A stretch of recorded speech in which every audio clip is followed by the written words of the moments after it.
பாஜகவும் வந்து இந்த மாதிரி விரிசல்ல தான் இருக்கு அப்படின்றத தொடர்ந்து சொல்றாங்க. ஆனா அவங்க வந்து நாங்க பாஜகவும் அதிமுகவும் இணக்கமா செயல்படுறதுக்கான எல்லா விஷயங்களையும் ப்ரூவ் பண்ணிட்டே இருக்கிறாங்க. இப்போ முருகர் மாநாட்டுக்கு அதிமுக அமைச்சர்கள் போனாங்க.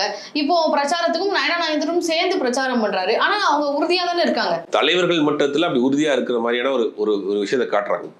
தொண்டர்கள் ஏத்துக்கிட்டாங்களா? அதிமுக எம்ஜிஆரை விரும்பிய, அந்த அம்மாவை விரும்பிய உண்மையான அதிமுக நிர்வாகிகள் பாஜக அதிமுக கூட்டணியை ஆதரிச்சாங்களா, விரும்பிட்டாங்களா? அதனுடைய வெளிப்பாடு தான் அன்புராஜா பேசுறாரு.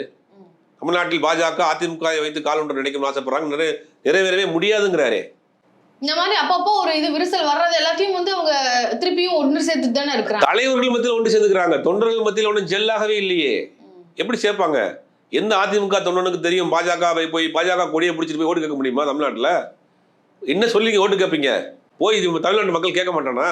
ஏப்பா பாஜக கொடியை பிடிச்சிட்டு வந்து ஓட்டு கேட்குறியப்பா, கீழடி ஒன்றும் அவங்க அங்கீகரிக்க மாட்டேங்கிறாங்க, அறிவிப்பு ஆதாரம் வேணும்னு கேட்குறாங்க, எங்களுடைய நாகரிகம் தான் முன்னாடி நாகரிகம்ன்றாங்க. இந்த கட்சிக்காப்பா நீ ஓட்டு கேட்டு வந்திருக்கிற? ஏப்பா 2500 கோடி ரூபா சமஸ்கிருதத்துக்கு ஒதுக்கியிருக்காங்க, 400 கோடி ரூபாய்க்கு தமிழுக்கு ஒதுக்கியிருக்காங்க, இந்த கட்சிக்காப்பா நீ ஓட்டு கேட்டு வந்திருக்குன்னு தமிழ்நாட்டில் கேட்க மாட்டாங்களா?